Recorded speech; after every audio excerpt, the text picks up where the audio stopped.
Democrats cheering on Capitol Hill yesterday as they approve, the House does, a President Biden's mammoth spending package. Unbelievable. The $1.75 trillion bill passing despite delay after a record-breaking 8-hour speech by House Minority Leader Kevin McCarthy, who slammed the plan on behalf of his fellow Republicans.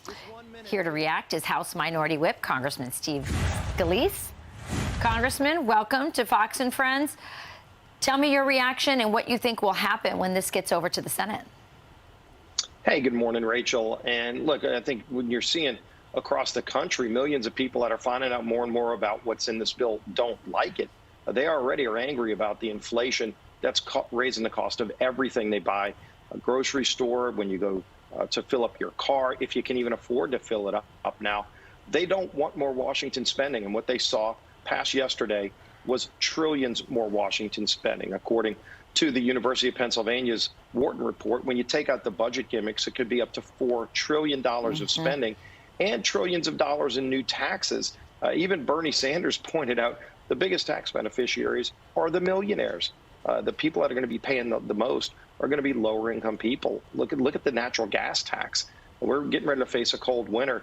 Imagine paying 30% more for your electricity bill because of what the Democrats put in this bill, because they want to go spend millions more. They want to have millions more people get amnesty at the same time the Biden administration is negotiating to give $500,000 checks to people who came here illegally. How's that going to make our border crisis? It's going to make it worse. People know that. They are just saying, stop the madness. That's what Virginia voters said 2 weeks ago. Surely President Biden and Speaker Pelosi don't care what those voters say. They just want to spend more money, rack up more debt, and increase inflation even higher. Congressman, I want to get your reaction to where this goes from here, because if we know the procedure right, it's going to go over to the Senate, and they're going to reach some compromise if they want even a shot to get Sinema and Manchin to vote for the bill. Then it's going to go back to the House.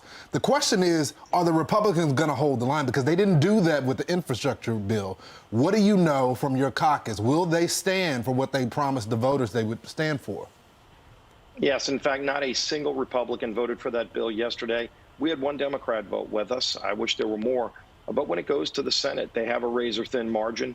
And, you know, we'll see if any Democrat not just tries to lower the amount, because, look, $1.5 trillion of new spending is not a moderate compromise. I'm sure Washington media real quickly, will try Congressman, to but it's going to come back to the House as well if they do get that slim majority for the language as well. So when it comes back to the House, will any Republican vote for that bill?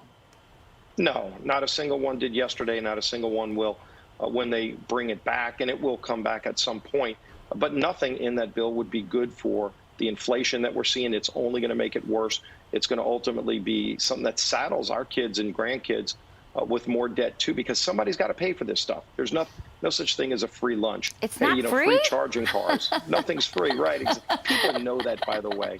I know. People know it. They think that these Washington liberals, these big government socialists, think they can trick people and buy people off. Go look at the results in Virginia. It wasn't just Republicans who voted no. It was liberals who said enough of the madness, and they don't care in Washington. House Minority Whip Steve Scalise, thank you for getting up with us this morning.